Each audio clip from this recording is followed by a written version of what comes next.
Ma' TVM News il-Prim Ministru Robert Abela stqar li wara l-qudiesa l-Papa laqa ħafna lilu lill-familja waqt li fissem il-poplu Malti waslulu l-awguri fl-okkażjoni tal-bidu tal-pontifikat. Jafsew il-Gżejjer Maltin kemm il-Malta kif ukoll il-Lawdex kien f'pajjiżna.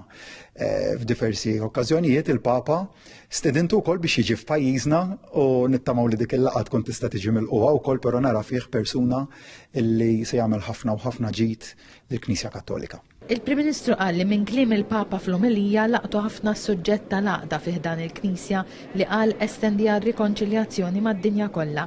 B'referenza għal kliem il-Papa dwar l-inkwiet fil-medda ta' Gaza, Dr. Bela qal li din l-istess tema se tkun fuq l-aġenda tiegħu bħala Prim Ministru meta fis-sigħat li ġejjin se jivvjaġġa lejn il-Ġordan għal laqgħat mar-Re tal-Ġordan u mal-Prim Ministru.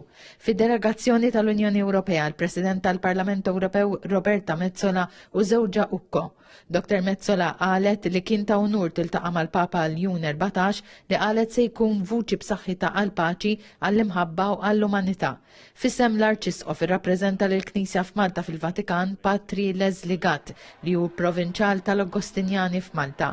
Qal li momenti bħal dawn huma momenti ta' grazzja li għandhom jgħinuna niġġeddu fil-fidi.